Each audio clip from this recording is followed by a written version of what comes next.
Everybody else. You can ask somebody at home if they can hear, okay?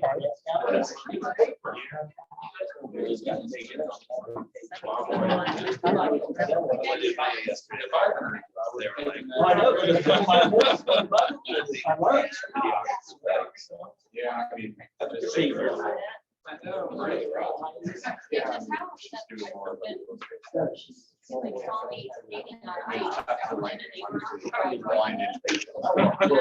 She said,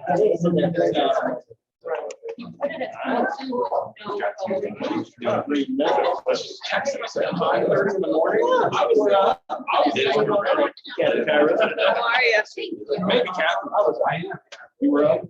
But I said there wasn't many people up at 5:30 when we got that text. the text, oh, I was up. you liked it. I was up, but I didn't. We can share. Oh, no. Okay. I started working at 4:30. I get to test the shot. Hey, good thing my phone doesn't beat me. You gotta set up the camera that side, start between certain copies. No, All right, we're gonna go ahead and get started. Just so you guys know, we have 17 people on Zoom right now watching as well. So you guys are on camera up here. And thank you guys for coming to our panel today. You know, this is a crazy real estate market that we're in right now. Have any of you submitted an offer that didn't get accepted recently? Well, you know, I thought we should put our heads together. We'll talk about that. Also, are you still looking for listings? Are listings gold still? Absolutely. So that's why we put this together.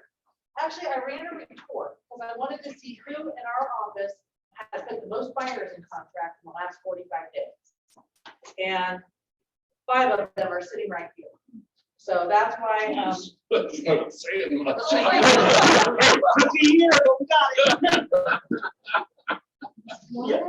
So anyway, that's why I asked these guys to sit, share with you what's working for them, etc.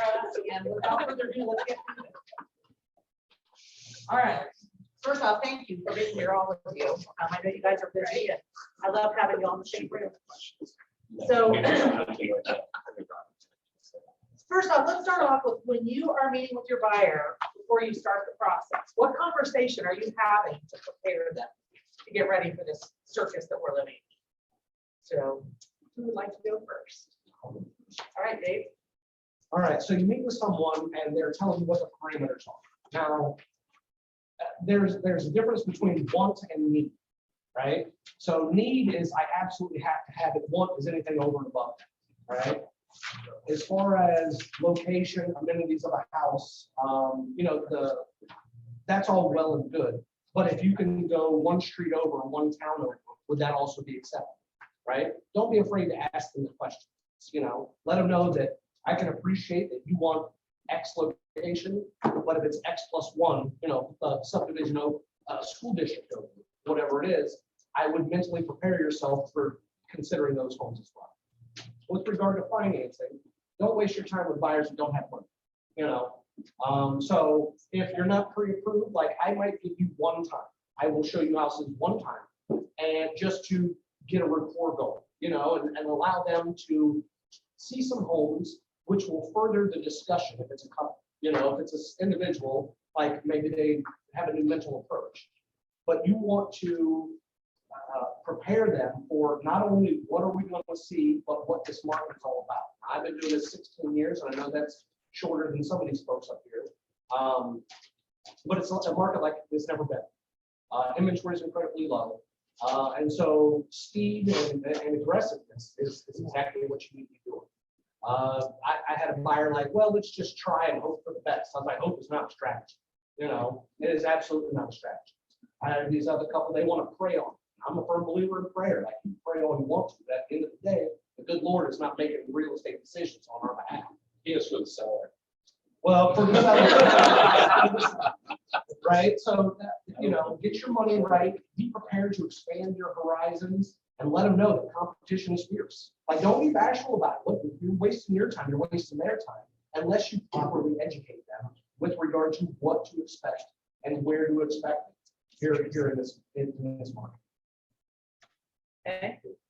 Let's just go down the line. What do you want to add to that, John?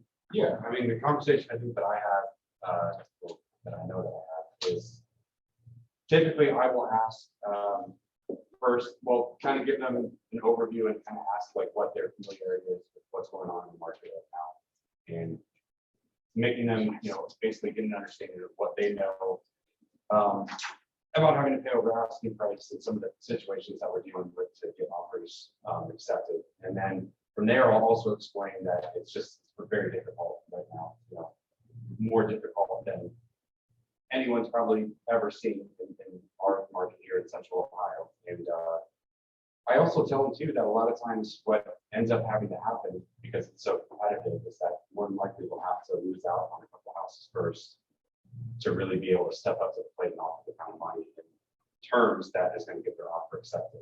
So having that conversation first, I also always ask, because it's important, how much cash they have saved up for a down payment, and then also if we need it for appraisal gap coverage.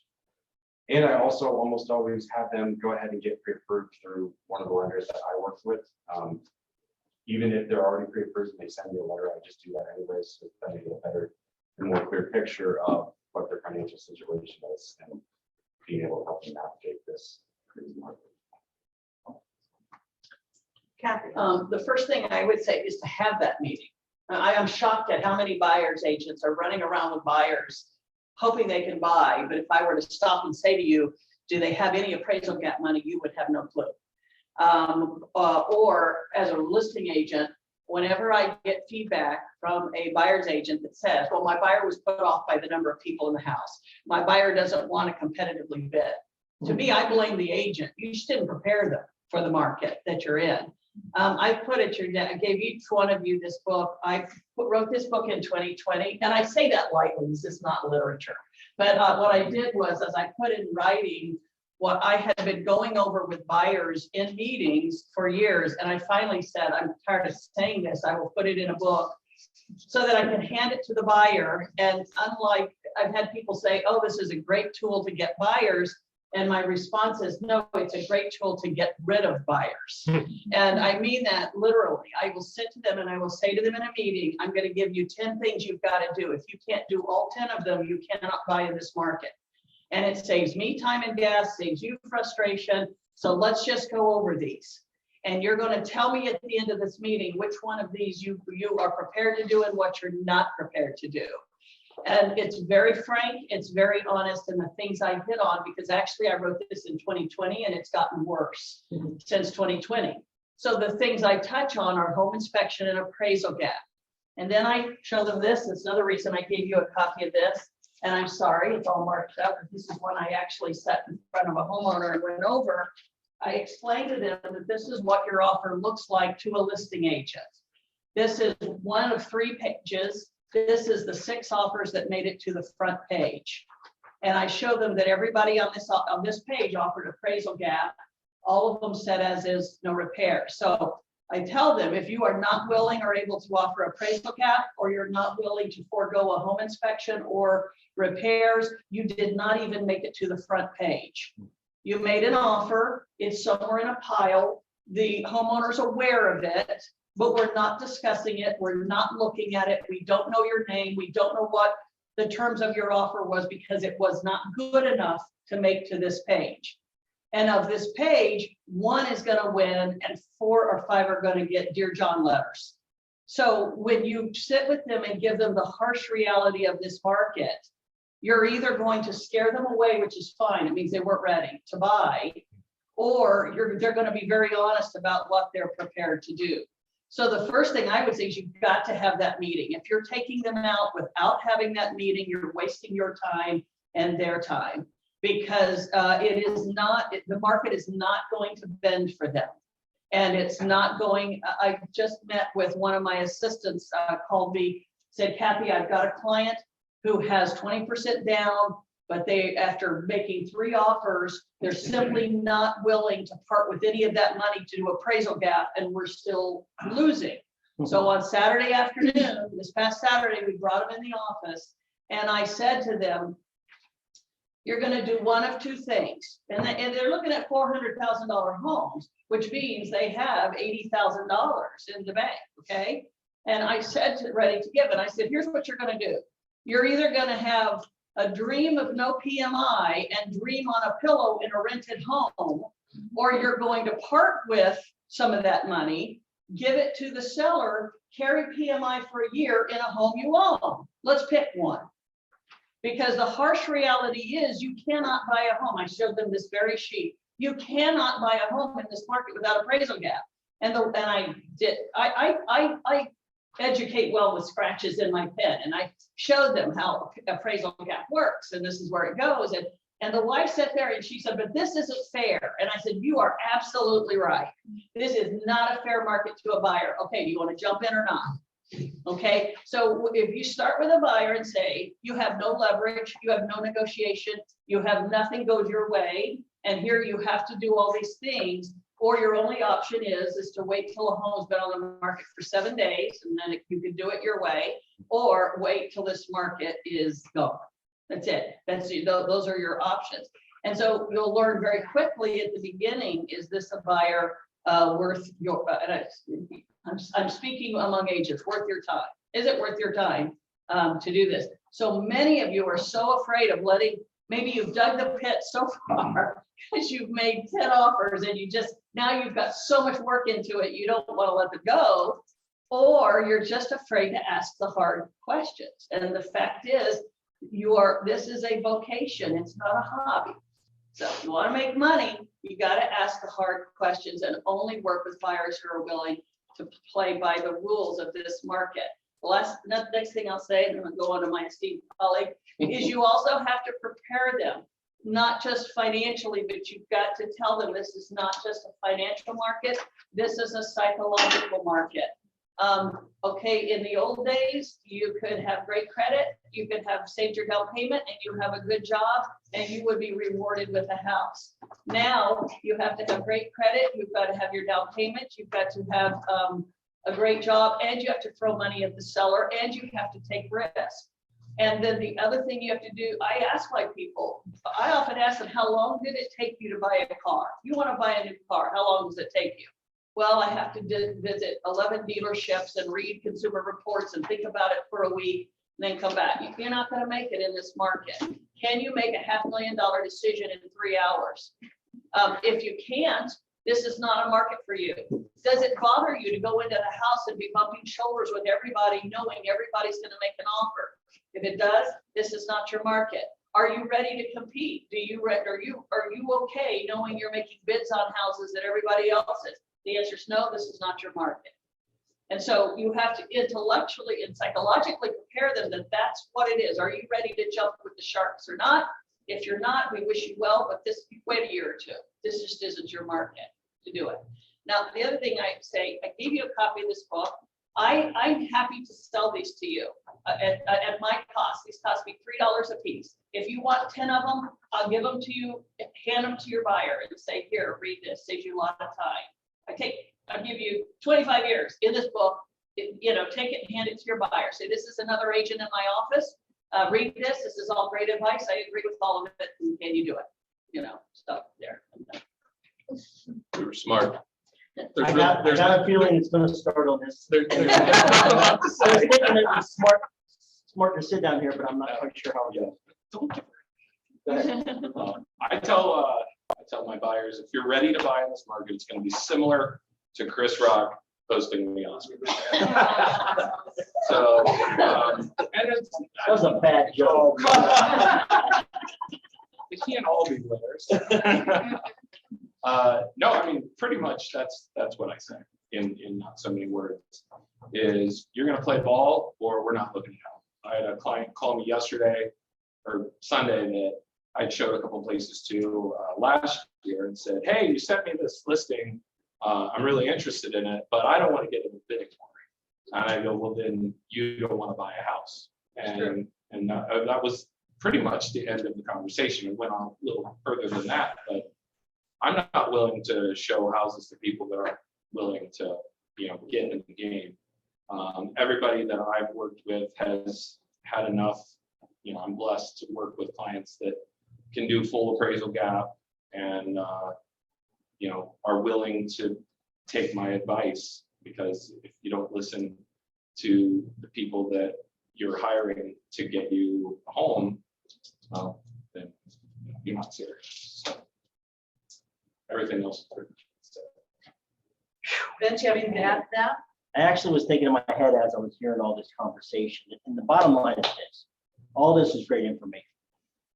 What we do to start out with our buyers is three main questions. What's your timing? Okay. And then we tell them, okay, once you hear the response for the timing, we tell them the key word in this market is patience. Okay. And then we talk financial. Okay. And all that information they gave is perfect. What we go over as well. The main thing to set expectations is for our job to educate the consumer what's coming when they start that home buying process. And the easiest way to do that when they say is you can do a market analysis for your buyers, just like we do for our sellers, and prepare them when they see list price, sale price, how it sells. You know, I don't know about all you guys, but there's more cash in this market with all price ranges than I've ever seen in 27 years. I don't know where people get their money. And the shame of it is, depending on what price range, and it doesn't matter if you're $100,000, $200,000, well, there's not really $100,000 business, but $200,000, $400,000, $1 million. We've lost offers because we weren't cash. And I'm going to tell you guys something. Doing this 27 years, and the same thing. Most of our clients now that are buyers are first-time home buyers because our clients' kids are buying houses. I started when I was 10. So how do you sit down with a first-time home buyer and share these things? And all this stuff, it's doom and gloom, isn't it? It's doom and gloom. And one thing we still preach to our buyers is, okay, if you're able to compete with these things that are in the book and everything, it's still a good time to buy. You want to give them some positive, because if you don't give them any positive, you're never going to have a buyer, okay?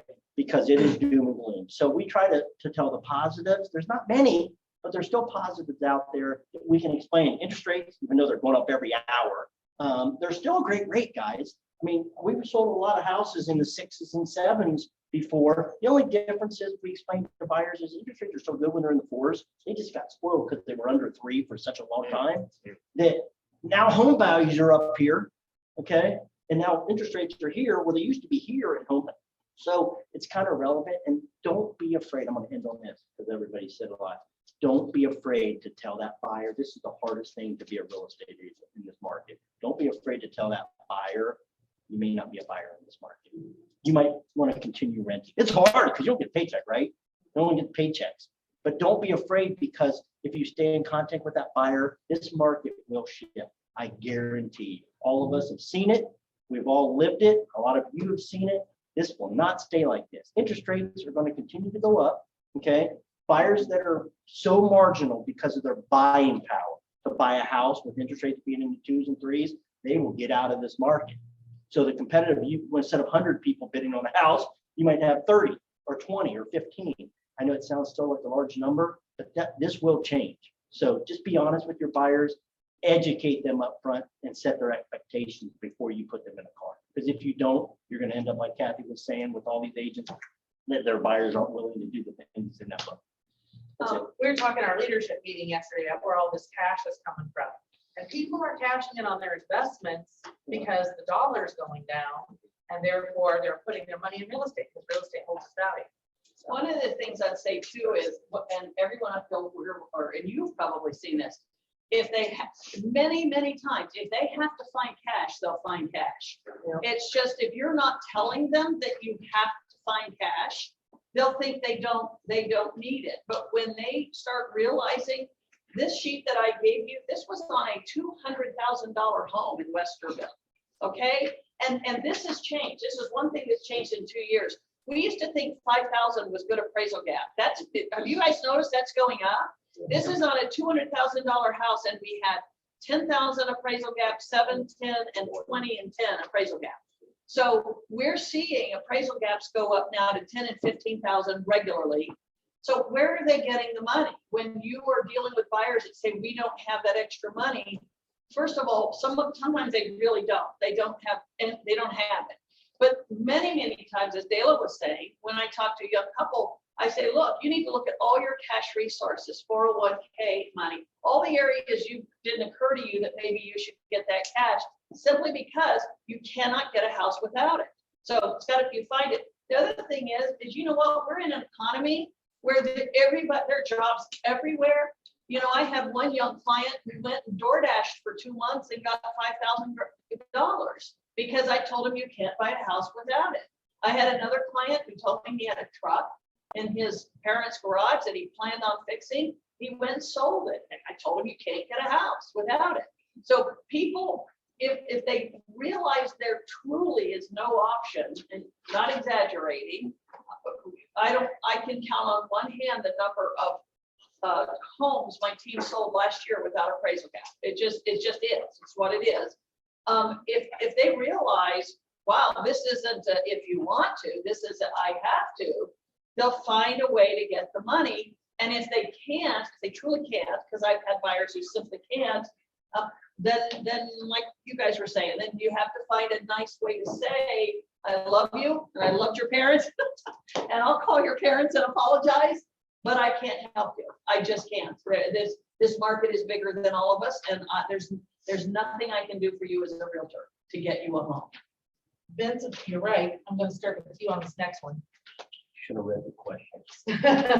So when you find a home for your buyer that they're interested in, do you submit the offer right away if they say all offers are to be submitted by Monday at noon? Or do you wait till the last minute? What's your I advice? knew you were going to ask me this question because you know my biggest problem with this. It's the coming soon. So when I see in the multiple listing service, to answer your question quickly, yes, we submit the offer right away. Okay. Because more often than not, we are finding this is part of the educating process to educate your buyers. When they say they want to go through a house, they have 30 minutes to look at a house and they want to think about it over the weekend because they said offers are open until 8 p.m. on Sunday and you look at it Friday at noon. Okay. And then you find out it goes into contract Friday at 4. Okay. Anybody experiencing that?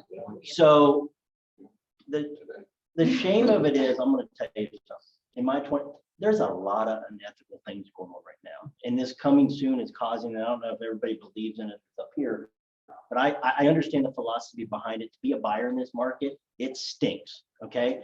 Because you just don't know how much time you have and you're making a decision on a $500,000 house or $1,000 house in 30 minutes. So to answer your question, we submit them right away. Communication with the agent is crucial.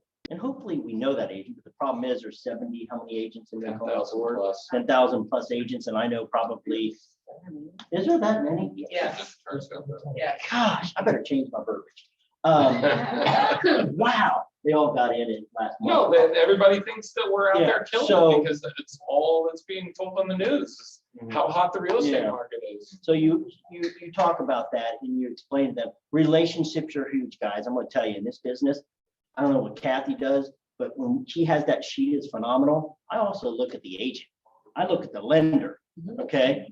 I look at, if I have a relationship with that agent that I know we're gonna get to closing and they're not blowing smoke, that their buyer really, I'm gonna tell you what else then. A lot of people are saying they have down payment in cash and you don't, okay? Doesn't matter, doesn't matter. I can show you. They can, I can show you proof of funds. It is, I'm telling you, there are agents, and I'm not accusing any particular one, but there are agents that are saying their buyers are cash, or they have a lender letter from a lender that was willing to say they have submission funds to do an appraisal gap. And I have found out that they don't, because they're hoping they don't have to. Okay. So that's why I ask you the right questions with that listing agent before you're submitting an offer. What exactly, build that rapport. Okay. Because I'm going to tell you, rapport is big with me. If I get offers that the agents never called me and told me they were sending an offer. You know, so, okay. We're gonna get into more of I'm that, done. and talking with the other agents, so yes. But to answer your question, yes, I would, not everybody, they might change. I get it in right away. Ginson, you I don't. wait. Yeah, I mean, that's how I just closed one on Friday that the agent, in my opinion, did her clients a disservice by activating on like a Monday or Tuesday, which I have a certain method that I have when I put a listing on. But you know, you want to maximize, you know, that weekend traffic. So I showed it on a Tuesday or Wednesday, I can't remember. And I called the agent and said, hey, I just showed your house and we like it. And we're thinking about writing. Do you have any offers? And she said, no, we don't have any offers. Go ahead and submit yours. And I go, well, what are your acceptance guidelines or deadlines, or how are you running the show? Well, we'll probably show it through the weekend. I said, okay, thanks. And she said, well, I still think you should submit an offer. I said, I bet you do. And I go, but I'm not going to let you use my offer to try to start the process. And so I'll call you on Saturday or something. Hung up the phone. Let's make my kids dinner a couple hours later. She called me back. She said, I think we got off the wrong foot. I talked to my sellers. They'd really like to see your offer. I said, okay, I'm coming in hot. I'm coming in over asking, super clean, no remedies, all of the standard things that are happening in this market. But I'm giving you 3 hours to accept. So you're the agent that most agents are telling me that I got fully offered. Abuse his offer. I'm not a bully. I'm Don't good. lie on my listener. I'm good.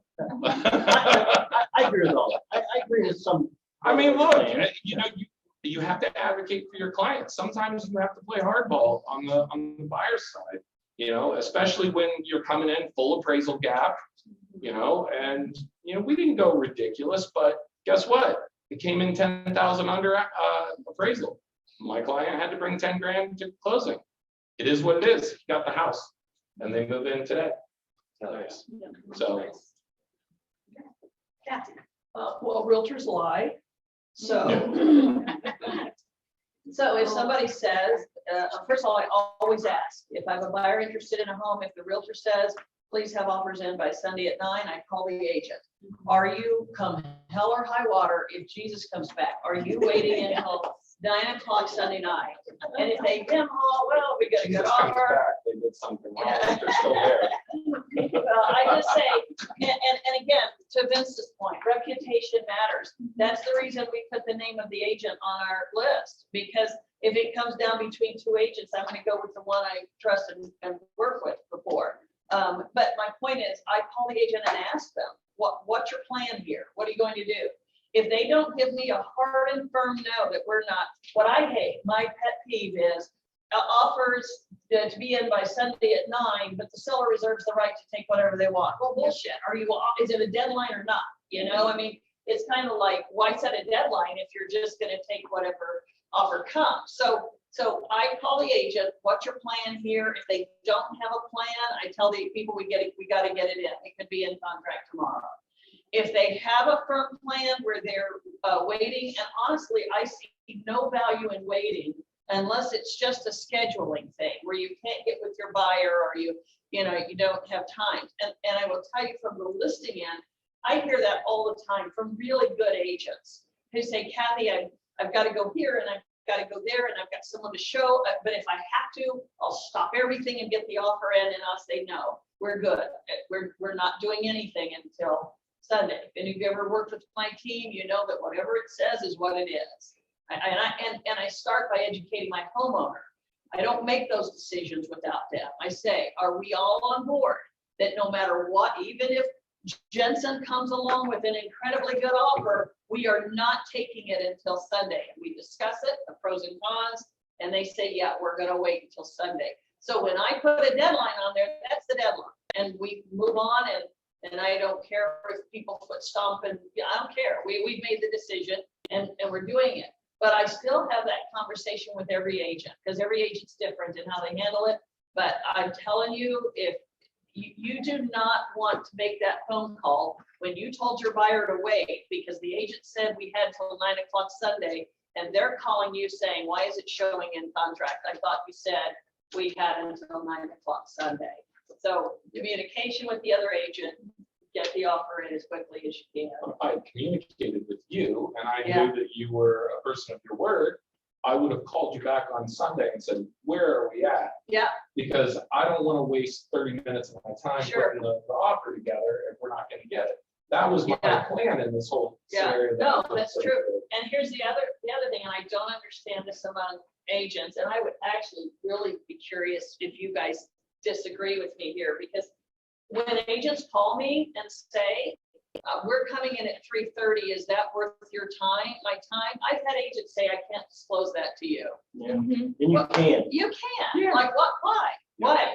I mean, I don't want to waste your time. I've had agents say, look, I'm getting ready to drive 35 minutes across town to show your listing, but the highest my buyer can go is X.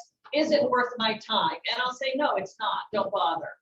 Okay, now again, I've already gotten permission from my seller at the listing appointment. I've already said to them, is that okay? My rule is I have to have 2 offers at a certain price, not just one. I gotta have 2. But then once I have those 2, is it okay with you that I tell agents and their potential buyers that if they can't come within 10 grand of that, that it's not worth making an offer? And they'll say, yeah, that's fine. You can do that. So I don't understand when listing agents say, well, I can't disclose that to you. Yes, you can. Because they don't have any knowledge of what. they Yeah, do. yes, you can do that. You certainly, I want to say that to them. Well, actually, you can. I have. Yeah. But again, I've asked for their seller's number if I could tell. yeah, them. let me keep, you might be asking that, Yeah. that's okay. But again, it's absolutely, I agree with what he said. You call me and say, is this worth it? Or how many offers do you have? And how close do you have to be? I've had agents dictate their whole offer to me. And I said, well, and you tweak this and change right. that, maybe. But other than that, no, where it's not, because I value your time. I value your time. I want you to go to your son's baseball game. I do not want you to drive across town to my listing if it's not worth it. And I value your buyer's frustration. I don't want them to be up all night hoping they got a home that they had no chance at the beginning. How about you, John? Yeah. So when we do find a house and we're going to think about something in offer, the very most important thing that I always do is, first of all, follow those, right? If you, now I know probably a lot of you have dealt with this frustration, though there's a lot of agents that just don't respond at all. They don't pick up the phone, they won't text you back, they won't answer emails. So when you don't have that, and you're in that situation, that would be one of the times that I would say, go ahead, let's just submit the offer then, no matter what you guys get their attention.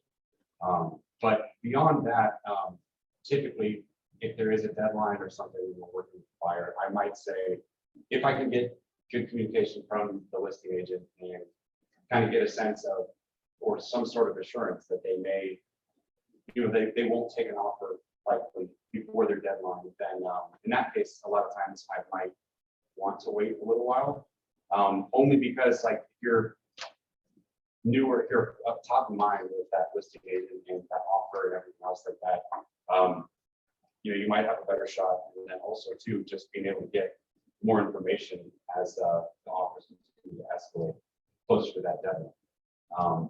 I had a listing that we were negotiating on Sunday that, there was, I think, 5 offers that were $100,000 over asking. What price point? 575, and we ended up accepting one for 125,000, and they were all like within $2,000 of each other. And we ended up accepting one that they ended up going 125,000 over. But literally all that was is that agent just kept calling and asking and getting updates from me throughout the entire weekend after we set that deadline. And that's, that for one, I'm a firm believer as a listing agent to like continue to get that information out because you're doing right by your seller. And I totally agree with what you were saying, Kathy, that like agents saying, well, the seller hasn't allowed me to disclose anything. Every single seller I've ever met with and worked with says the exact same thing. You're the expert, do whatever you do. That's right. Right? Because they know that you're looking after your best interest. So yeah, I mean, then again, all that was though, with that example I was providing is just that agent continuing to follow up, asking me the questions, and then getting themselves in that position to be the best. And unfortunately, then when you're dealing with an agent that won't answer the phone, just gotta basically give up everything, go as high as you possibly can, Got one shot. and pray. Yeah. So John, is the update that you're giving that information on is the price? What? Because I mean, when they're asking Yeah. about the update, it's most likely the price, right? Yeah, I mean, that's the other thing that, I guess that's another question that a lot of buyers have, and that's the conversation that we always have, and I'm still trying to figure out. But I think in my experience, the number one motivator is always price, almost always. Even if it's someone that needs, like, is building a house and needs that extra long possession time for $20,000-$30,000 more maybe than the other offer, they'll move twice if they need to most of the time. Which, speaking of which, in building, that's one thing that with the first question, a lot of people, you guys were all saying, you know, it may not be the time to buy a house right now. One thing that you all should be considering, if it's someone that doesn't have a ton of money, maybe is not comfortable with parting for appraisal, but they have enough for a down payment. I mean, I used to always avoid pushing people towards new builds, but I think we have like 13 some new builds in contract now, because the people that are not comfortable doing that, or they don't have extra cash beyond just a down payment, push them towards a builder. Yeah, you don't get paid for maybe a year, but you line up enough of them. I mean, it's better than not buying anything better. So. Yeah, so I hope I did this part, escalation. We'll get there. Okay. We'll get there. Dave, Well, so it depends on the buyer. Sometimes, like, if it's gonna be everything that they've got, regardless of what the offer is, you submit the offer right away. Because it's not gonna change regardless of we don't what's, have any more. right, it's Friday. And we see the house the first day it's available, right? And they can't do any more than what they can do. Hell, it doesn't matter, just write the offer there, it's, you know. If you have some wiggle room or it's underneath what they're, the max that they can do, what I do is I always speak with the agent, all right? And I ask, like, what is the biggest motivator that your seller has, right? Most times it is price, right? But sometimes it's the timing of it, you know, or, you know, there's important things that they're looking to accomplish and they want some guarantees with earnest money or whatever it might be, right? You don't know that unless you ask the question. So always speak with the listing agent and find out everything that you can. Now, I'm very much like Kathy. When I say, look, I want highest and best by Sunday at 6, I don't care what we get over the weekend or prior to that. I'm not even presenting my offers until after everything comes in, right? And when I do that, you know, it allows the buyers to, like, and then it's a mad rush between 5 and 6 o'clock. My phone doesn't stop ringing, you know, and it's crazy. But when I'm representing the buyer, I call the listing agent again if they're firm on their 6 p.m. time frame on Sunday. I call at 5, like, all right, where do things stand? Like, if we were to do X, Y, and Z, where does that put us? Now, there's so many agents that, well, I don't have permission to do that or to disclose that. Jesus Christ, I just over the weekend, give me your seller's number, I'll call them my damn self. You know what I mean? Like, what are you doing? You're not helping them. You're not helping me. You're not helping anybody. And my folks are wasting time waiting to hear back from an offer when they've got 2 houses that they are okay with putting offers on, right? Now, I don't know if that's one of the questions. I'm no advocate of making multiple offers with the same buyer at the same time. Like, it's just not smart. Because what if we get 2 yeses? Which is pretty damn rare. Hey, we get 1 yes, but just Sign one of them. well, yeah. Right, no, listen, I'm selling this. Now I'm gonna start doing that. That's past Disneyland. But absolutely. Look, I only did 1,000 in cash. No. But if there is a listing agent that says they're firm, I'm following up, not only after we see it, we like it, trying to find out what's important to the seller. And then right before the offers due, I might prep it ahead of time. But then when the offers are due, I call them back, like, where do we stand? What do I need to do? Just tell me. Just tell me what I need to do. And I'll go to my folks and I'll have a yes or no answer in less than 5 minutes. Like, and this isn't him in the hole, and I've already set the expectations with my buyers. Just tell me. Like, don't freaking tiptoe around it. Just be frank with me. Be honest. Where are we at? What do we need to do? And it's yes or no. It's that simple. You know. Are any of you guys doing curb offers?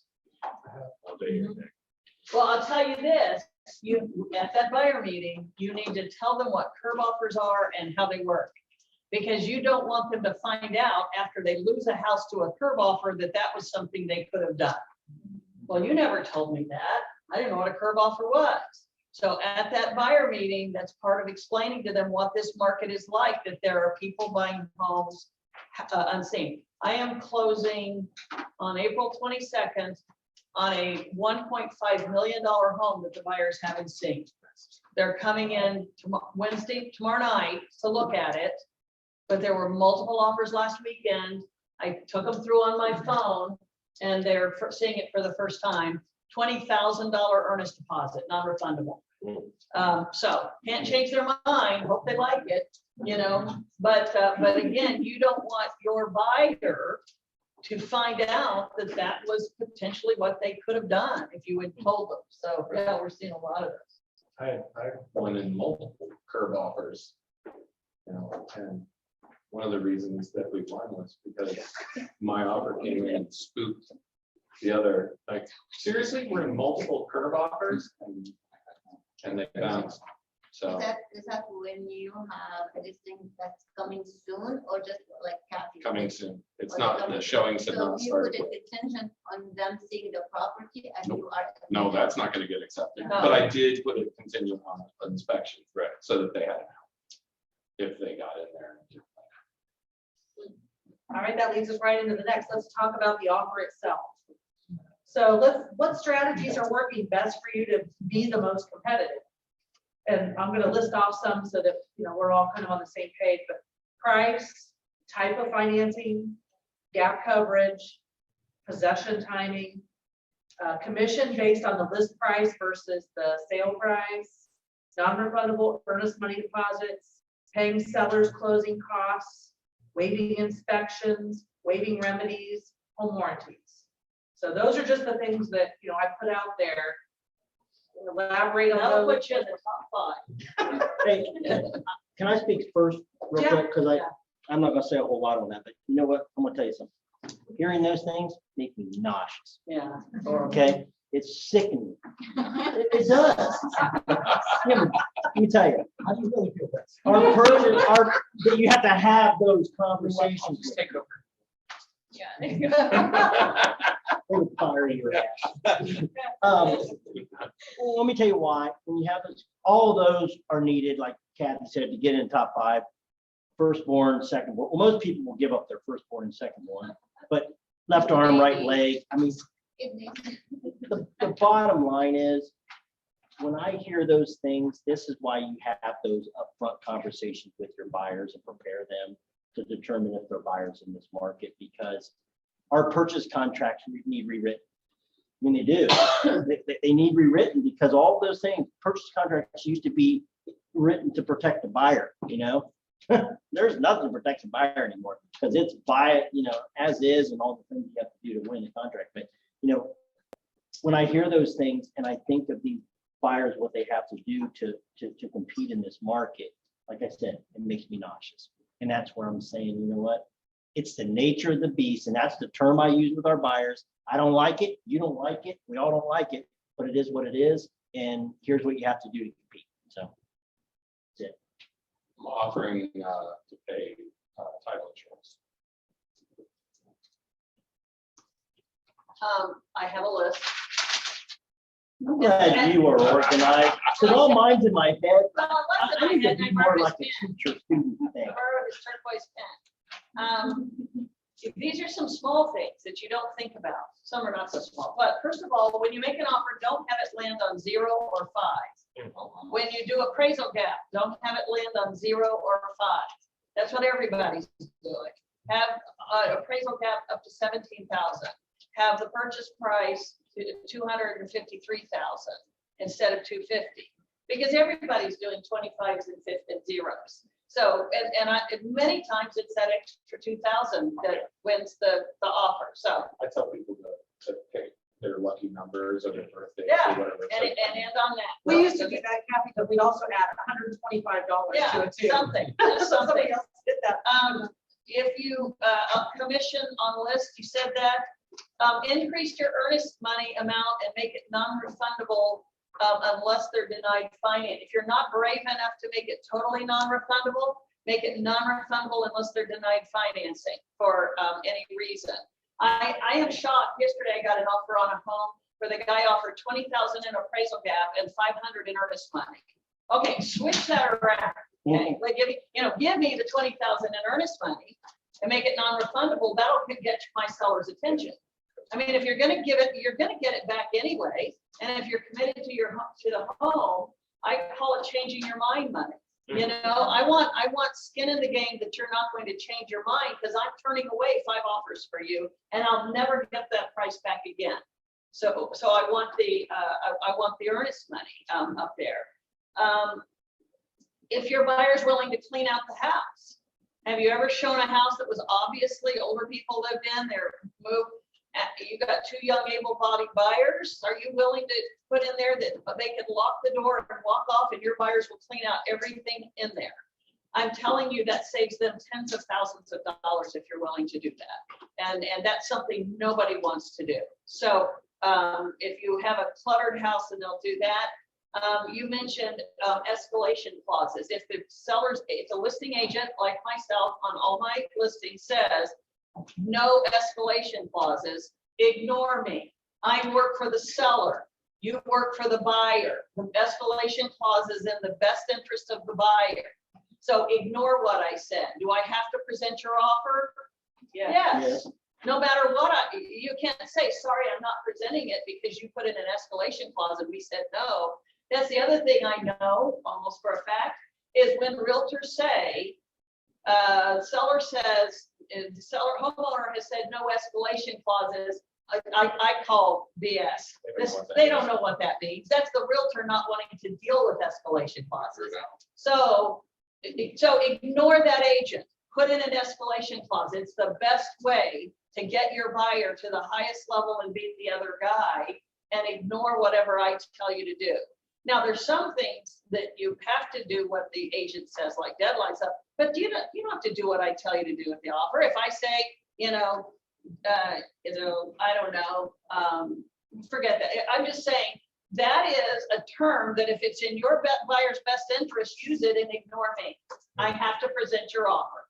So sorry, I didn't listen to you. I'm doing what's in the best interest of my buyer. And then the other thing I'd say, which is very simple, is be legible, fill in all the blanks, and tell me I got your offer. Okay. Again, there are many times when I'm sitting with a pile of offers, and the seller looks at me and says, well, these are both really just the same offer, as they often are. Who would you go with? And I'm going to go with the realtor who had a very well-written offer, every blank. If the blank doesn't apply, put NA in there so that I know you meant to leave it blank. Many times people are leaving the remedy section with nothing written in. Well, I think you mean you're not going to ask for any repairs, but you could have just forgotten that blank. So every blank filled in. Page 14, there's a side for you and a side for me. Fill in both sides. I've had agents who tell me, well, you never contacted me to let me know that we weren't the winning bid. Well, look at page 14. You gave me no way to contact you, and I sure as hell am not going to take the time to look you up in the MLS and try to find you. Okay, so place for you, place for me. All of them, all those filled out. When I present that offer to a seller, to a seller, I'm able to say to them, this agent, first of all, wrote their offer very clearly. Secondly, they called me to let us know here. They called me to make sure, essentially, that they had covered all the bases on your end. This is a buyer who is committed to purchasing your home. And back to the first or last argument, there's been many times I've chosen an offer because they were the first in. If we have 2 very close offers, but these people came in on a Thursday, I say, look, they didn't want to wait around. They wanted your house, and they waited 4 days. Let's go with these guys. They were, first in on the home. Not always, but again, if it's very, very close offer. So a lot of times it's these little things. Oh, here's another thing. When you, as a buyer's agent, do not call me and tell me what's wrong with the house. Well, my buyers really like it, but it's not like cat pee, and they're real concerned about getting that smell out of there, but we're going to make an offer. Okay, you're already at the bottom of my pile. Okay, you're done. Or I had an agent call me over the weekend. Well, by the way, these things worked in 2007, okay? But now, I had a realtor call me yesterday and say, well, they're trying to decide between two homes, and they really like yours, or they really like another one, and so, well, okay, you're at the bottom of my pile. I don't want someone who's choosing between two homes. I want someone who wants my home. So be very careful. There is no strategy you can use that gives your buyer any leverage. There is none. So don't try. Okay, you have no leverage coming in. So what you want to do, if your buyer says, well, I'm really concerned about that crack in the basement wall, but I want to make an offer, there is no crack in that basement wall until we win. Okay, then we're concerned about the crack in the basement wall. Okay, so we have no concerns about this home. It's the greatest home, and we want to live in it and raise our kids for the rest of our life until we win. And then when we win, the leverage switches to your side, and now you're the only horse in the race, and we can be concerned about the crack in the basement wall. And then one other thing, and I probably know too much. So the other thing is home inspection. Be very, very careful about encouraging your buyer not to do a home inspection. If you say, do not do this house looks in great shape, let's not do a home inspection. Let me translate that 3 months from now. You are getting sued. Okay, so again, home inspection is always their decision. You can say, look, it's very risky. We don't know what's behind that drywall. You're going to have to make that decision. I cannot advise you not to do a home inspection. And if you do decide, if they decide to wait, make sure you get their acknowledgement, right? Are any of you guys doing, speaking of the home inspection, the abbreviated walkthrough inspection? No? So would you recommend, similar to what you created this cheat Yeah. sheet, so to speak, would you recommend writing an offer and then submitting like some sort of like quick reference document? So it makes it easier for the listing agent to present that? Yeah, we get that in cover sheets. A good agent will say, here's the bullet points of my offer. And if there's anything that might need explanation, they put that in there. So yeah, that's very helpful. Yeah. So Oh, sorry. I got one a while back where I wrote in the, in the comments there that if we weren't the winning bid, feel free to counter the Yes. offer. And they came back with a counter, actually got that. Good. So I don't know if that's something that would happen very often, but I did that one time. So. Real quick, it's good that you pointed that out. You are allowed to counter people. People don't understand that. And I actually, sometimes I'll put those in my offers that feel free to counter because I know there may be something that my buyer. Now, if you're going in at max everything, arm, legs, and everything, there's no reason to do that. And I also say to the seller, and we just got one in contract because they countered me. And what they countered was they thought we'd walk away for $20,000 non-refundable deposit, but if we offer $25,000 non-refundable, we would win. I'm thinking, Wow. so we had to do $25,000 refundable. So I'm thinking, okay, so you are allowed to ask that. And then one other thing real quick about escalation clauses, because Kathy's kind of right. We put them in ours too. And honestly, Kathy, I'm probably one of those agents where the reason my thought process is escalation clauses, I don't want to see them, is because if the house is listed for 400, they'll say, we'll pay 400,000, but we'll go up to 525. Okay, so really, they're willing to pay 525. They come in, you better come in at 500 and go up to 525. Okay, that's where escalation clauses. Don't be afraid to write them because that is in best interest of your buyer to put that in there. But don't write the purchase price and then you're paying $100,000 more. That's what we do. Anybody else have any comments on either?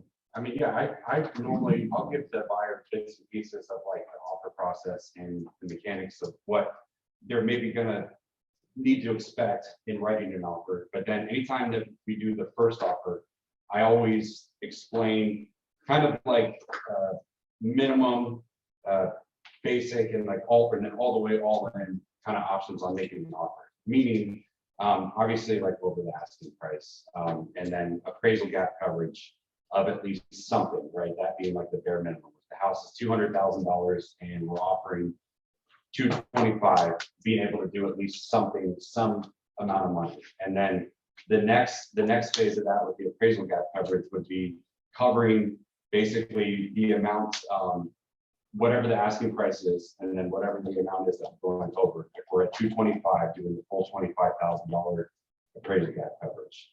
And then I take that a step further, saying that the other way that we can do this is that we can make our offer not contingent upon appraisal.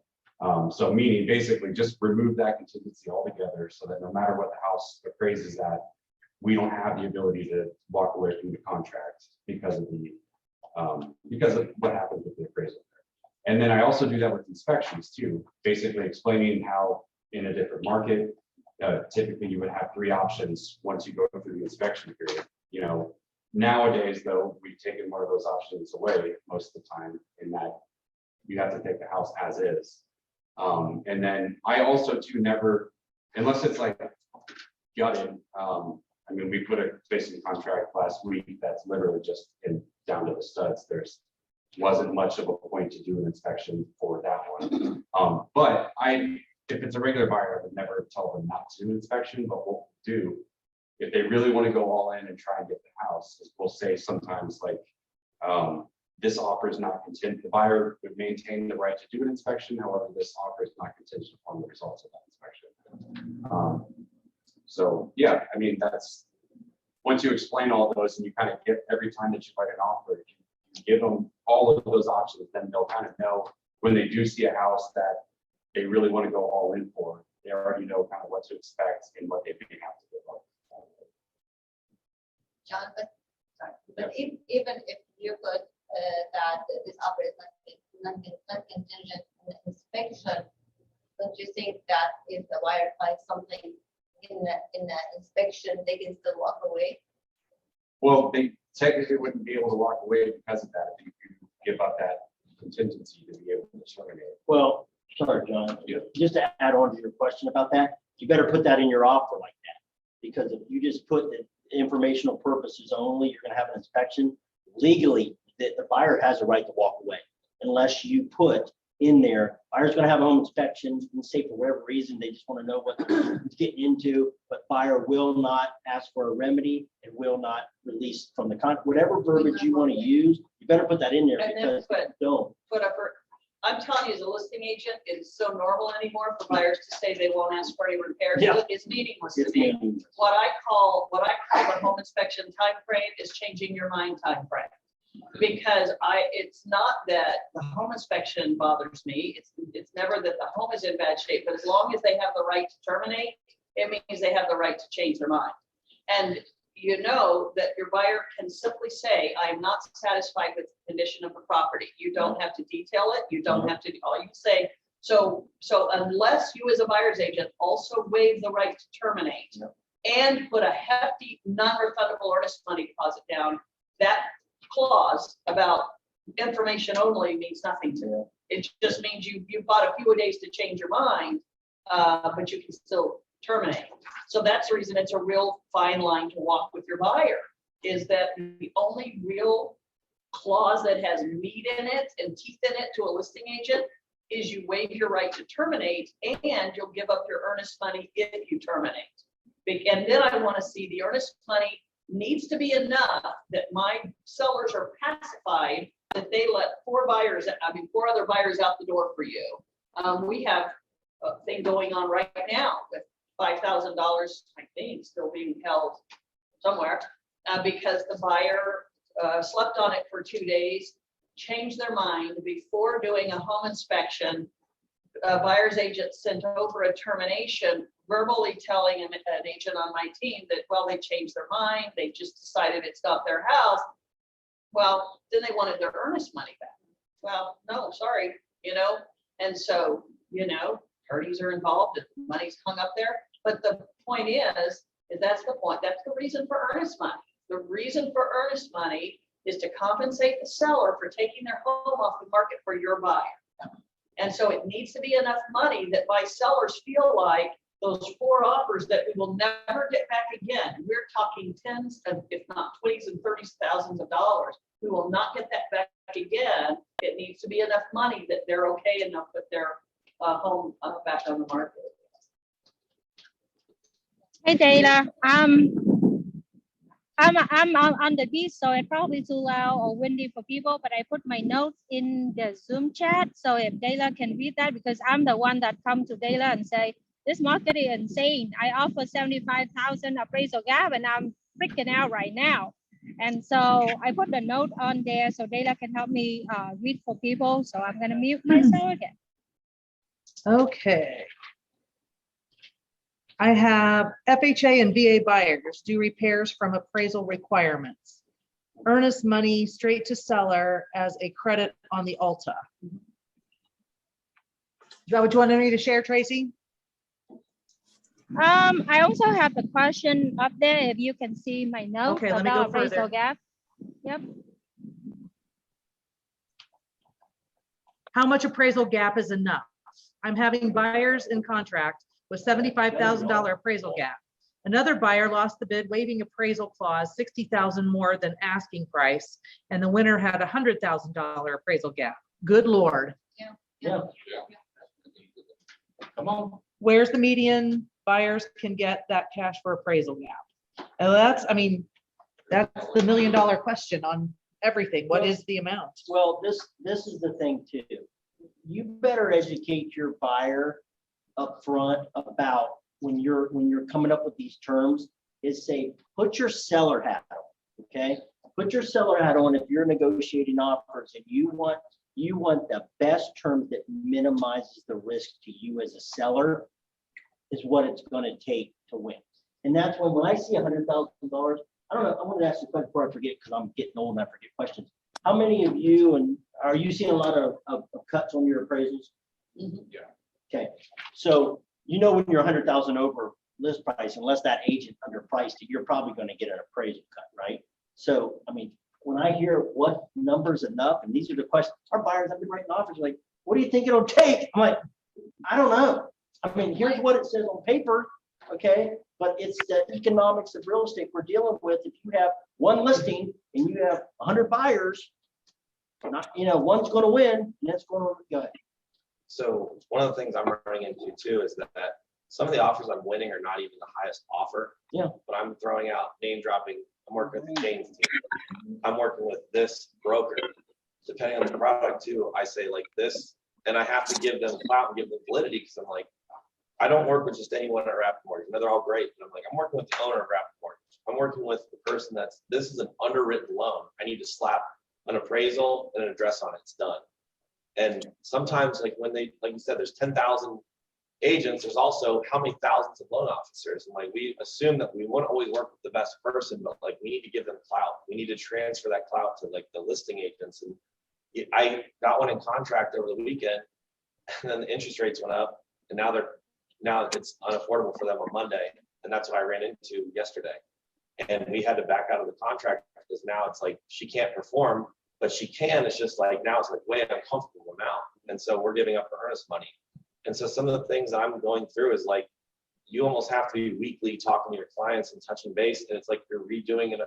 You have to keep prefacing with your clients. Like, so when I talk to the listing agent, if I talk to Kathy and they say, hey, I'm watching the interest rates that went up. We actually readjusted everything. This pre-approval was check the date. I had them run the numbers again. And like, you almost have to like be giving them the assurance. It's not always the number. It's I'm going to close. Right. And interest rates changed twice last week. Right. And just Well, they changed from this morning to 11 o'clock, 4 basis points right. already. So I'm trying to reassure the listing agent, like, look, I'm doing my homework. I'm sharpening my pencil. Here's some of the appraisals. Here's some of the comps I ran. I'm sure you got them, but I ran them also. I'm working with the James team. This is an underwritten loan. I just need the appraisal, or if I got an appraisal waiver, like I have this appraisal waiver, boom, here it is. And I think it's like I might not be your highest offer, but I'm going to get you to the closing table. I just wanted to say my piece before you review your offers. I know you got a busy night. Have a great night. That's why communicating with the agent is crucial, and telling everybody that's involved. We only had 5,000 appraisal gap coverage, but we had a 5,000 higher price point. And then I sent comps and I said, hey, I know we have a 5,000 appraisal gap coverage, but like, and I unpacked the whole thing for him. It helped that I knew the other agent.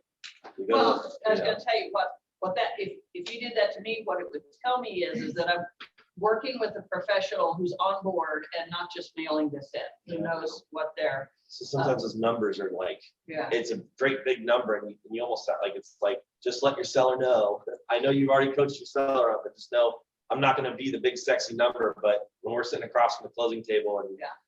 you know, laughing and talking about how smooth the transactions was, like, I know they didn't get the big $100,000 offer, but maybe they got the extra 50,000 over list price. I will tell you in broad generalities, if you're in the 200 to 300 range, we're typically, I could agree or disagree, 10 to 15,000 in appraisal gap is pretty normal.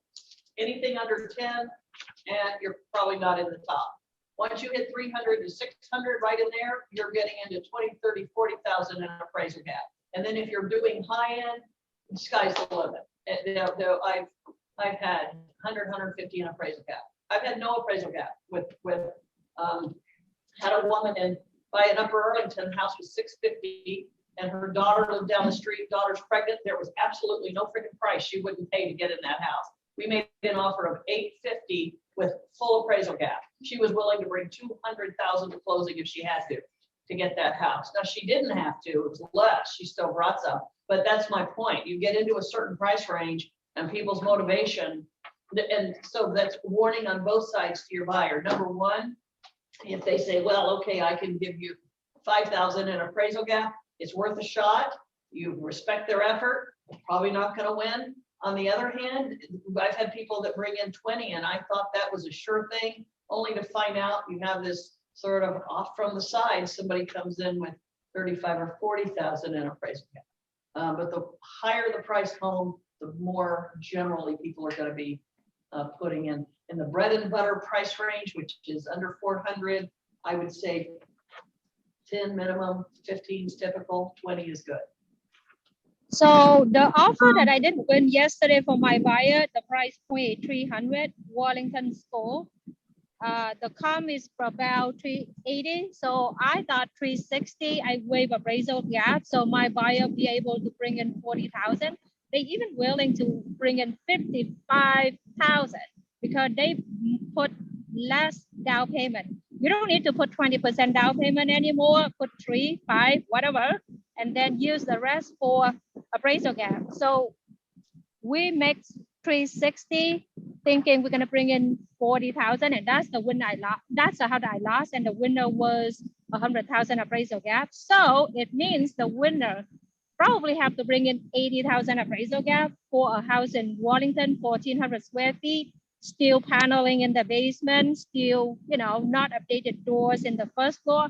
I don't know what I'm doing. I told my husband I'm gonna go work for Honda for $20 an hour. Yeah. You're not alone, Tracy. Well, I hope like when you're hearing this, you're and you guys know you're out there working with it. Again, it just speaks to the real need. Go back to the beginning, that first meeting where you're telling people this is not your mother's market. This is you know, it's brand new for all of us, and it doesn't make financial sense. I often tell people to bring their parents with them, bring your influencers with you, because everybody's going to argue with you if they haven't been in this market, and they have to hear that that is the reality of this market, and it breaks every conventional rule, and it does everything your financial advisor tells you not to do. So if you want a house, We had this weekend, I made an offer on behalf of my buyer, it was cash offer. We went in Dublin, 420,000 list price. We went 40,000 above, and with cash offer, no contingency whatsoever, nothing, and we didn't win. And I mean, I usually bring them, what I do for my buyers, I do exactly what he suggested, that I do show them the CMA, one line CMA of what is the top, and we top it, how much the return, sales to list ratio, and I top it over that, and then it's really very hard to figure out that number. What that percentage There's is. no or- rules. yeah, there is any. The rule is, how bad do you want it? Yeah, And can you get there? yeah. Well, actually, how bad they want it, but for God's sake, where people get that money? Yeah, I think the biggest discussion right now is there any creative ways to help buyer figure out a way to get that appraisal gap. Yes, I know 401k. Yes, yes, I know.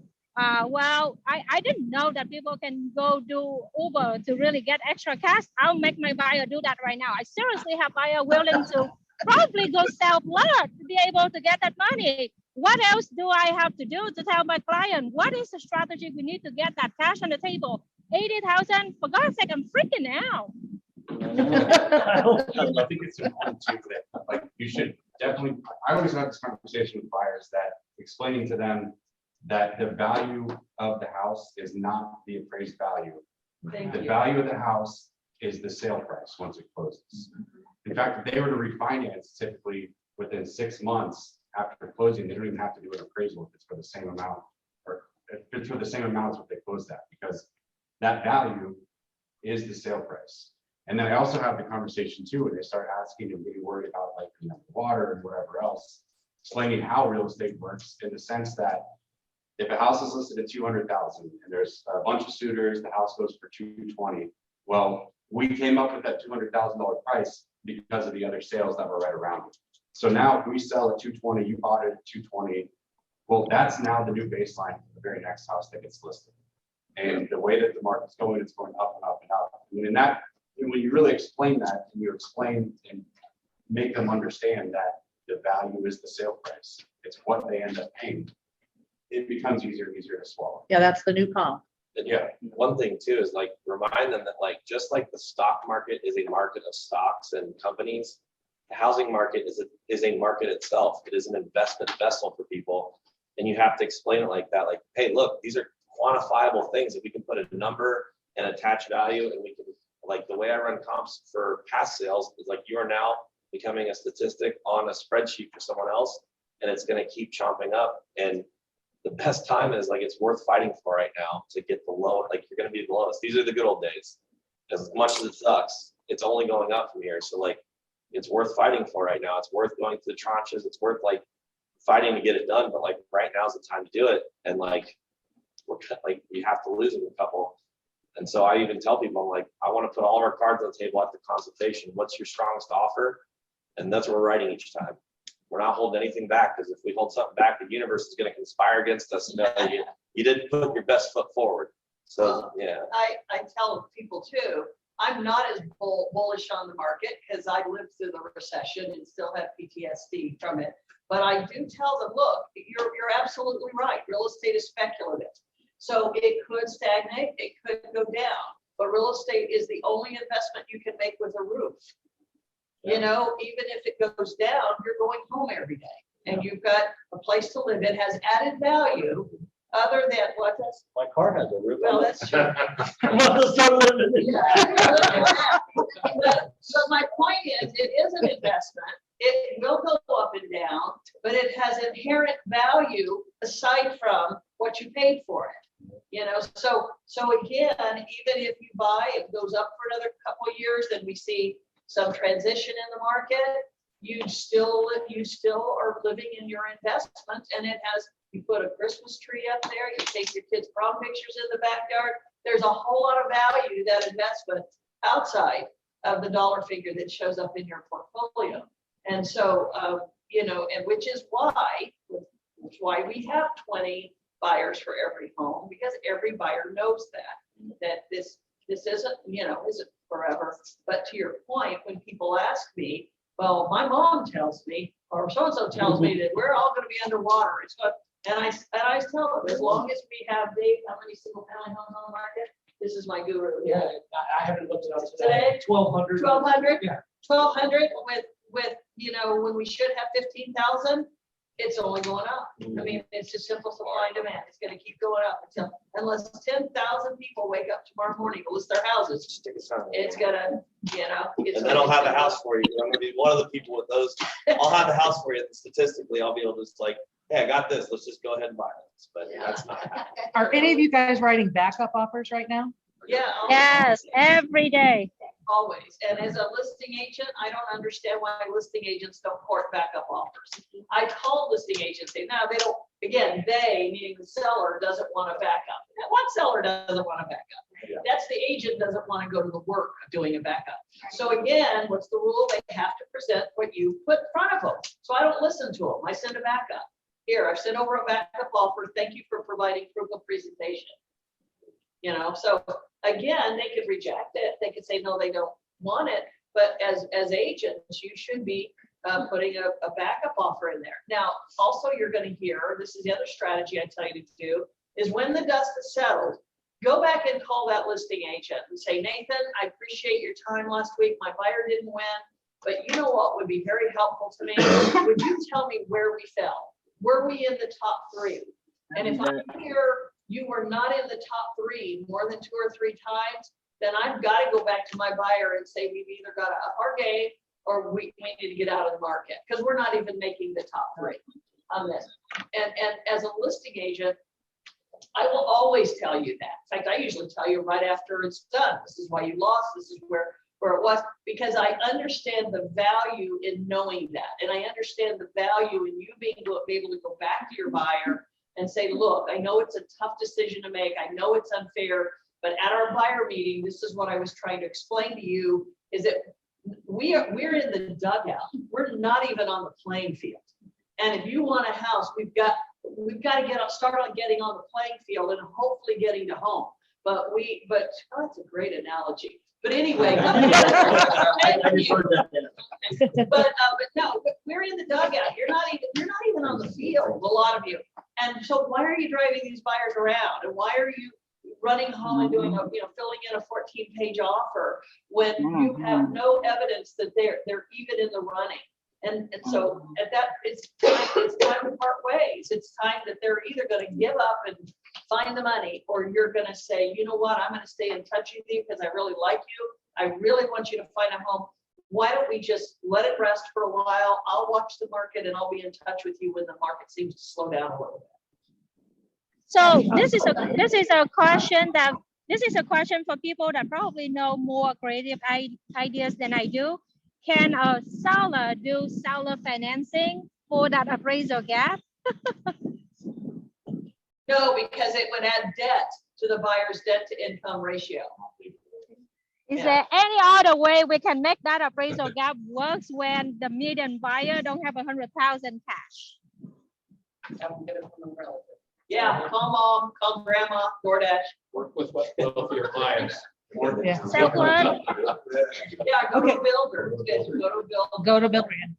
Well, let's switch gears to finish up here. I want to talk about listings, the pot of gold at the end of all of our rainbows, right? So I had a quick question that I asked in the chat earlier. I was hoping they would get to that. Okay, let's see. Sorry, I wasn't monitoring the chat today. Okay. Other than an investor, would someone really want to buy a house before seeing it? If buyers are paying all this money in gap coverage, will this have an effect on the market down the line? And we did talk about that. But will people buy houses sight unseen? People have been buying houses sight unseen even in more difficult markets. Well, and what you want to educate your buyer is if we're going to go make a curb offer or sight unseen or before the rest of the buying community is able to see the house, you better, absolutely wow the seller. I mean, you've got to go over and above and get in just everything that you can possibly do, or else it's not in the seller's benefit. It doesn't benefit the seller to remove the house from the market and the 100 other buyers that may be interested in it. So I mean, just go big or go home. That's it. If you're doing curb offers or sight unseen, you better be swinging for the fence. So Kathy, you were talking about the demand and supply, and now with interest rate going up, and the prices are going to stay up. With the interest rate going up, many buyers are going to leave the market. So are we going to be shifting? Well, we are shifting, but I don't agree that many buyers are leaving the market. All you're going to lose is the bottom end who can't afford it. When you're in a market that people are already offering 20 and 30,000 above list price, it means they're well within the range of being able to adjust to a little bit of an interest rate bump. And it's still great rates. I mean, this market boom started in 1996. A market boom started in 1996 when interest rates dropped below 8% for the first time. So we are still an incredibly good interest rate. Who is not going to be able to afford it are the marginal buyers who are at the end where that interest rate just absolutely makes it them not qualified to buy.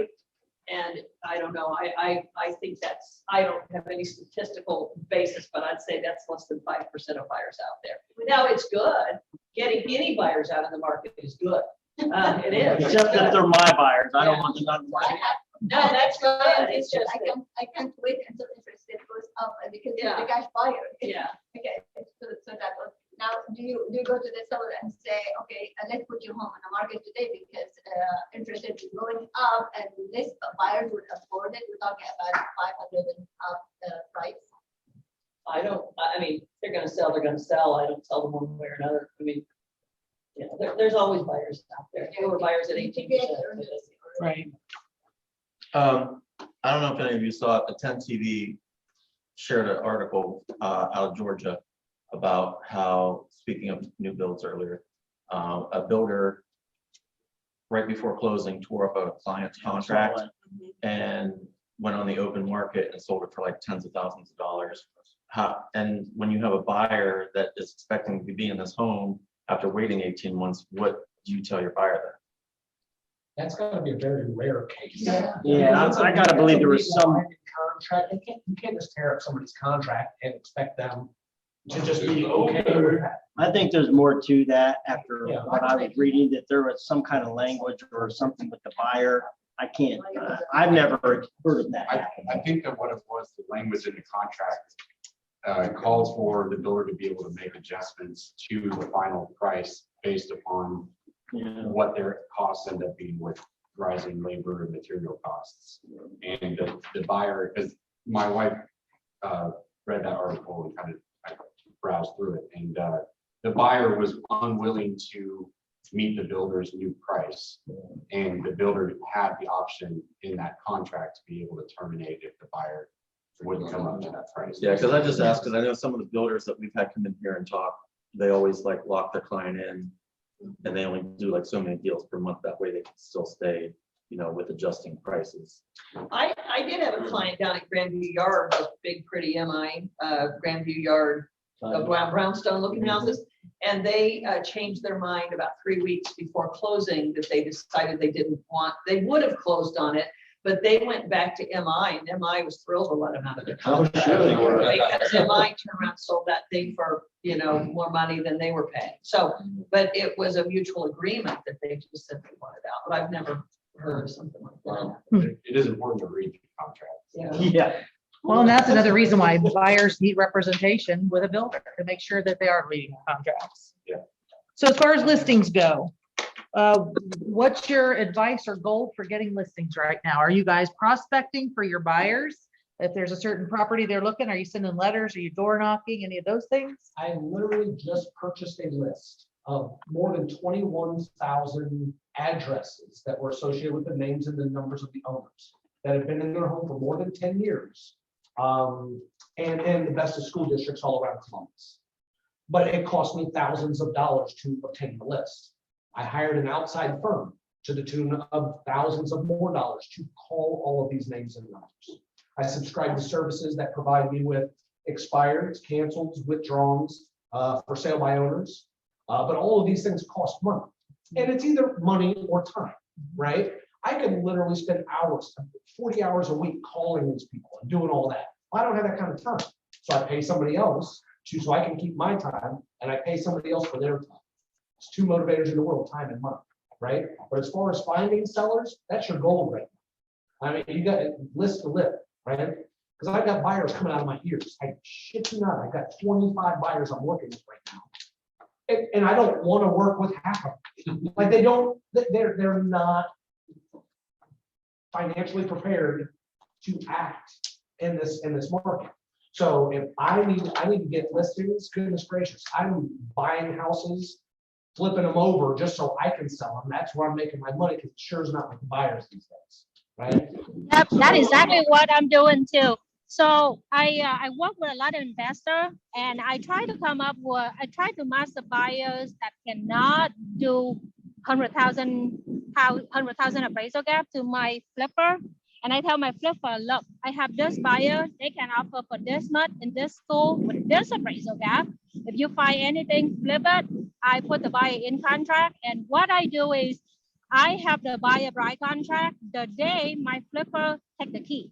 Not even like done the work. My buyer's like, can you tell me like how the house is gonna be? I'm like, I trust this flipper. He's gonna do this. And by the time we pretty much done with appraisal, with the work, the appraisal is gonna come in the house. So what's the benefit for the flipper? They save about a month, waiting to get the house on the market.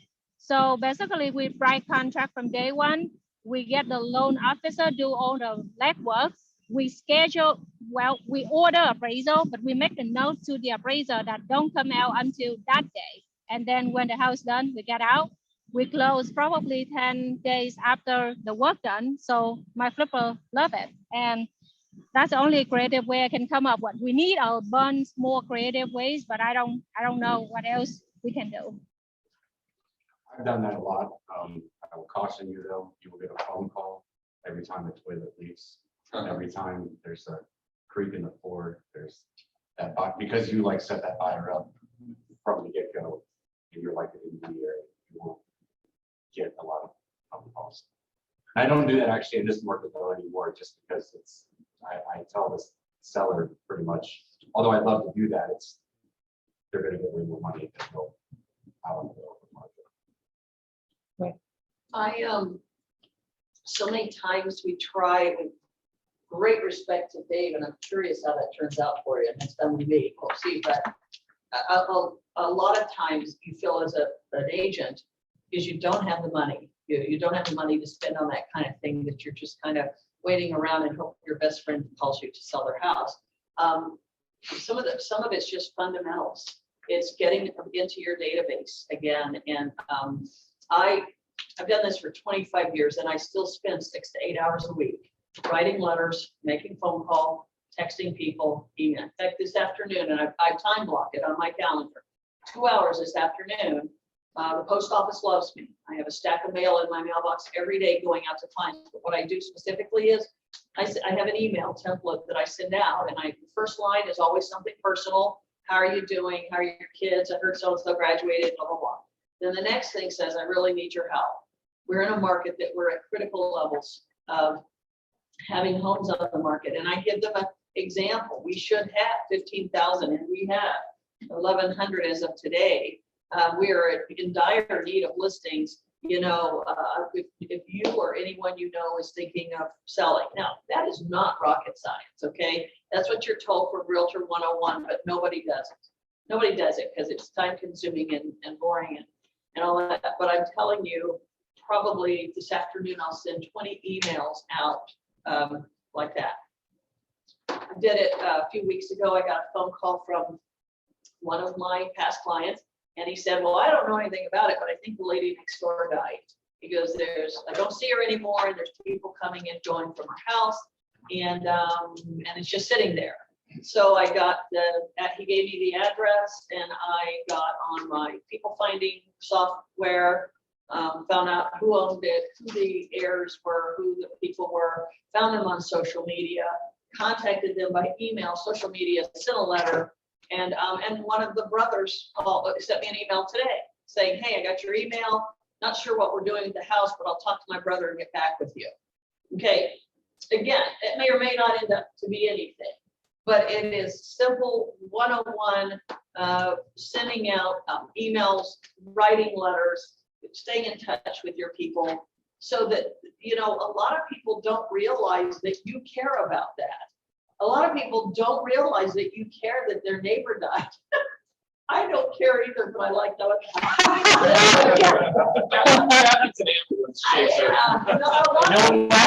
A lot of people don't know that you care that they were at their son's baseball game and their neighbor was thinking of, just found out that her husband might have a job offer in Atlanta. They don't automatically think, I'm going to pick up the call, phone and call Bill. They don't think that. They just think that's information unless they come home from the ball game. open up an email and it says, we have a dire need for homes. Do you know of anyone who might be wanting to sell their home? Well, as a matter of fact, I'm not sure, but this is my friend, and hey, I just heard that her husband got transferred. I mean, that's how this game works. But you have to be in the game by being in your data. If you don't have a database, it's square one. You got to build your database, get into command, and do the boring, mundane, mind-numbing work of contacting people every single day. You do 10 a day, you get 50 a week, you have 200 a month. Can't do the math. That's thousands of contacts a year that you would not have made, and they're going to trickle back to you. So again, nothing fancy. Doesn't cost a dime. Just costs time. But a lot of you who are not out showing houses or listing homes, you do have time, so you can get on your computers and do some of that. Sounds like the calls I keep getting from the Red Cross. Yes. Yeah. No, it is an ugly market, and people have, now I know, 10,000 realtors to choose from. So you just have to be top of mind. Last topic. When you have folks that want to sell their house but can't find some place to go, let's talk about that conversation. What recommendations are you making for them? Suitable housing contingency, temporary housing. I know Ginson, I know you had a conversation with Paul. I happened to be around for it, and Paul had a list of, these are all the people I have that want to list, but they have nowhere to go. And so conversations with colleagues about, do you have anything like this? That's why being in the office is important too, because I have a lot of those conversations with the agents that are in here. I mean, Dave's in here constantly. I'm always like, what are you working on, dude? What do you got going? Like, because, we might be able to help each other out. And that's what this is all about, is, relationships. And so, yeah, I think that's a really big thing. I'm working with a buyer right now. I'm working with a buyer right now that they want to sell their house, and they want to buy, but we're out there. They have a very small geofence of where they want to be because they want to keep their kids in the same schools, but they want to upgrade their house. I've been wanting to say this the whole time. It sounds like we're selling a lot of doom and gloom, and I want to make sure you guys stop doing that. Like, this is a great market. You just have to figure out how to do it, and you have to work. The person that bought their house in 2014 for $200,000 now is sitting on a $400,000 plus house. If you get a bridge loan, that you don't have to sell that house. Now you have the cash to go buy that $600,000 house and do a full appraisal gap. I mean, yeah, the prices are going like this, but if you have an existing home, it's going like this too. So like, it's a great time to be a buyer. It's frustrating and it's hard, but nothing that's easy is worth having, right? You already know. Right, no, it sucks for a first-time home buyer.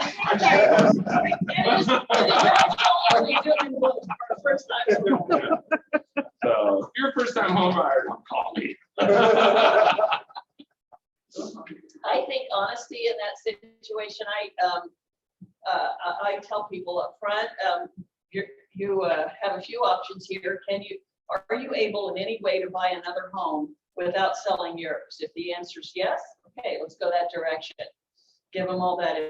If they say no, they can't, then I just say that you are very likely going to have to move twice, because you want them to marry that idea right at the beginning. And they'll always say, oh no, we're not doing that, until they realize that's the only way they're going to be able to do it. And then gradually you'll see that resistance start to, well, not always, but most of the time you'll see that resistance start to crumble. And again, it comes down to their motivation. Why are they selling to begin with? So I sat with a woman yesterday whose husband died in October, I think she told me, and he did all the yard work, and she just couldn't handle this home by herself. And she was really still so emotional that I even said to her, well, maybe you should not be selling right now. Let's wait a year. Like, let's have this conversation a year from now. And she said, no, because Charlie and I sat right in that gazebo, and he told me that he did not want me trying to handle all this. And so I'm committed, I need to sell. So you have to have the motivation. But I had a conversation with her that okay, let's look realistically at the idea of moving twice. Because, you know, the same market that makes you a great homeowner to sell is the same market that's gonna doom you to buy if you can't afford to do both. So I always say, put that right out on the table, because it's kind of like, it's scary at the beginning, but once they start digesting it and think, well, you know, there are a lot of apartments around and we're gonna be giving stuff away anyway. And then as they warm to that, to even become an option. And I always tell them, you know, we'll do our best. We can do suitable housing contingency, we can do all that, but ultimately there's going to be a drop dead date. You gotta move. And so we have to be prepared for that. Maybe it's good time with your in-laws, just saying. What'd you say? Move in with your in-laws. So We've had that. when you do suitable housing, contingency, do you keep it open that if they, some of the sellers are saying, okay, how can you guarantee we're not gonna end up homeless? And You can't. some of them. You can't. Just like I can't guarantee. No, you cannot. And that's what you have to be honest with them from the beginning. There is no language that we can write that guarantees that you have to be homeless, because the buyer needs a guarantee that they have a house. So you're going to commit to a closing date, and you're going to commit to a date to hand over the keys, and we'll do our darndest to find you a home, but you need to look at me right now and say, if we don't have a home by July 30th, 2022, we're handing the keys over to the buyer and we'll go live somewhere. If you can't tell me that, then we can't do that. Because ultimately that's the drop dead. You've got to have a date where that you're either living in the buyer's home, or you can't leave a buyer in limbo forever. You know, you can do final acceptance contingent on the seller being in contract on suitable housing. But any buyers, you know, they're going to wait around for a little bit, but you can't say contingent on the seller being in contract on suitable housing on or before forever. You know, you can't do that. You've got to have a date that you're going to give the buyer that says that. When you say final acceptance, is contingent on the seller finding suitable housing, do you put a deadline for that? Absolutely. You have to. Within 14 You days put or 7 21 days. 10 days, 14 days.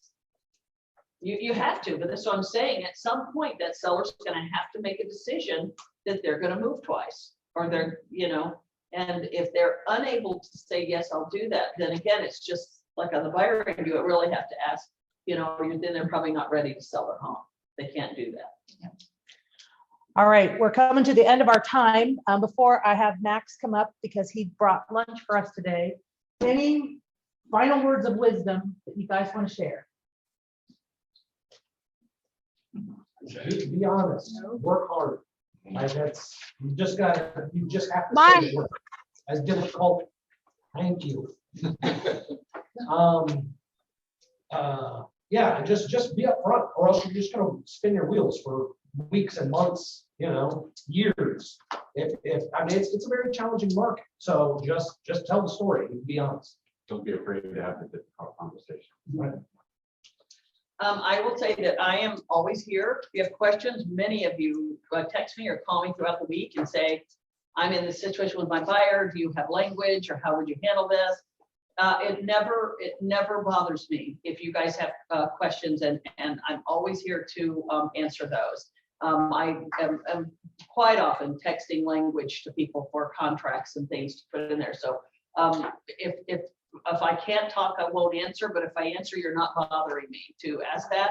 I'll also tell you, again, these books are great buyer's tools. They're I don't make any money. I don't care, but these cost me $3 a piece. Before you leave today, if you want to take a handful of them, just Venmo me the money or something. Take those to your buyers meetings and just say, here's some great information. Agent in my office wrote this, you know, take it and learn from it. And I'm happy to give you those. And use the sheet that you gave us last time. It was amazing. I used the sheet that you gave us when we do the buyer consultation. Oh yeah. That was amazing. I just presented now up front before anything, and the buyers are really making great. Yeah, and again, make use of that Excel spreadsheet. Say, this is the reality of what our offer looks like to the listing agent. And, you know, so that they kind of get an idea of what, how strong their offer needs to be. Ellis? It's not doom and gloom, and just get out there and work hard. Send unprovoked CMAs, go get listings. We need them. Oh, I'm sorry. That's the other thing I was gonna tell you I do. One of my things that makes me roll my eyes and nobody ever sees, but I'm at home, is when I go to these private Facebook group and people are sending out these, what do they call them? Golden something. Golden letters. letter. Yeah, I'm sorry if that's a thing here, but they're sending out hundreds of these and wondering why they're not getting any response, because they're sending out this letter that says, hire me, hire me. And I'm telling you, the letters are most likely going in the trash, but what doesn't go in the trash is if you send, and it's more time consuming, but remember you have time. What is when you were doing a specific CMA on a neighbor's home, when you send a letter to them and say, hi, Mr. and Mrs. Smith, my name is Kathy Chiero, I live in the neighborhood, and I always like to keep our neighbors up on the value of your home. Here's a CMA on Woodside Retail. Here's a CMA on Rathburn Woods. Here's a CMA. And again, people are always interested in what their neighbors, but those are one at a time letters. You can't mass produce them. You can't print them out and have your 7-year-old stuff before you. I mean, you've got to do it. But I'm telling you, those are letters that are open. Those are letters that are read, and those are letters that show your expertise. And so stick your business card in there. That's another way to stay in touch and mine for listings. Go to your people that you sold a few years ago. Yeah. If you're just now in business, you don't have that database. But I sold 4 homes last year of people who had nothing on their radar to sell until they got my letter that said what their home was worth. And they called me up and said, are you kidding me? And I said, no, probably even more than that. And they listed their home just because they had no idea their homes were worth what they were. To piggyback on that, don't forget the neighborhood nurture that you guys have within Command does that for you too. So leverage yourself with that, in addition to private notes always get opened. Handwritten notes. you send your privates in notes. Leave it to Ginson. Well, believe it or not, Pam's not on here, but probably Pam has sent it on Facebook somewhere. So, the only thing I would say is, I think we all have to come together as an industry, whether you're with our company, Caldwell Banker, Remax, HGR, you need to start talking to as many people as you have. And we all have to get out of this together. I mean, if one of us could do it, we've already done it. I think, talk to as many people as you know. And you tell them the scenario, and you ask, and you say, who do you know?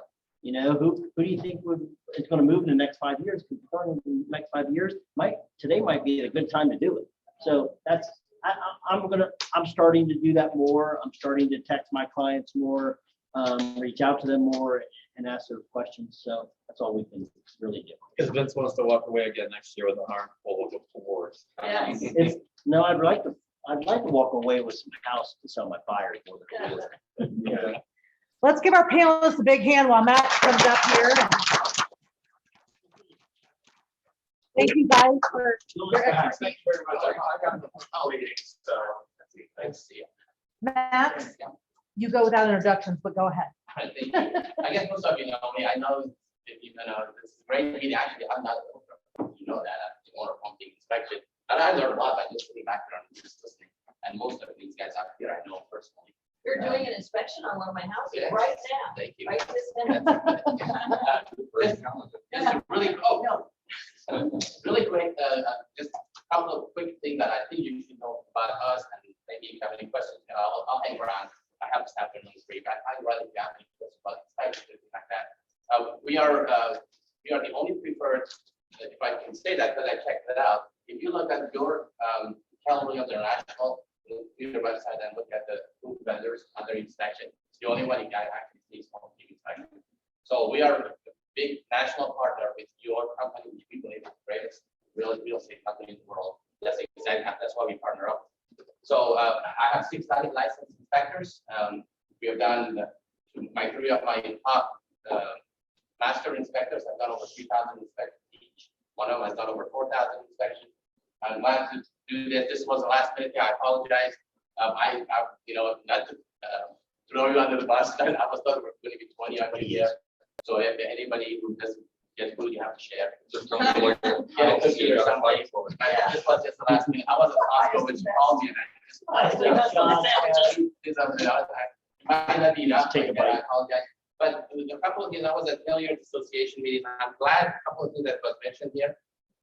And Ann was there, your superintendent. Oh, Ann Pettit.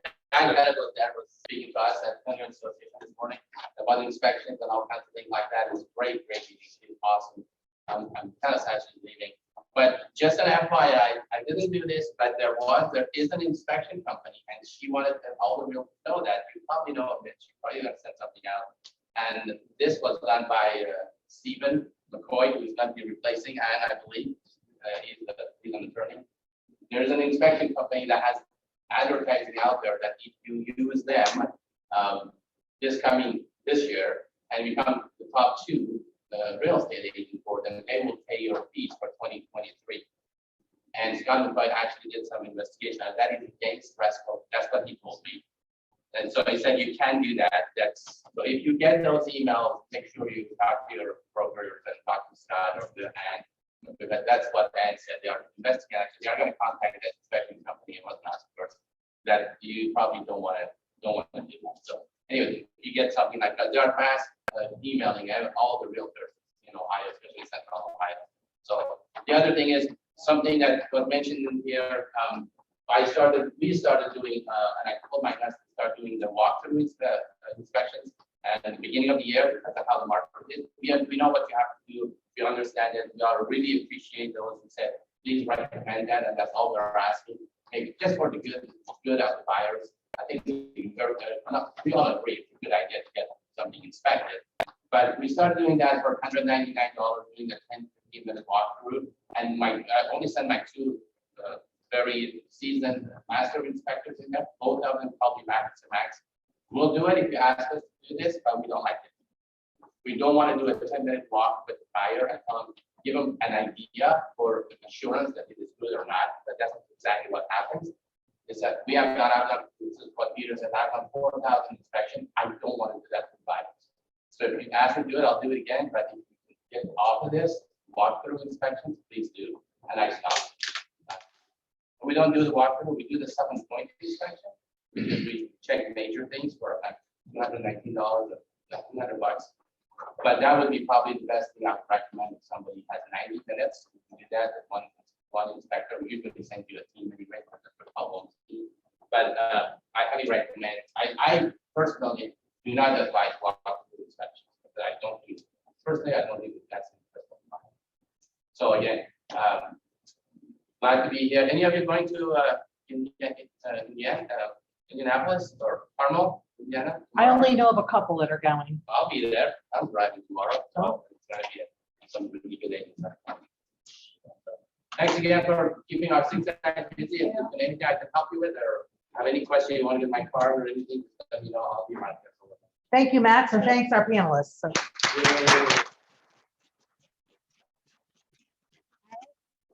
Thank you, everybody, for coming. Thank you guys for coming.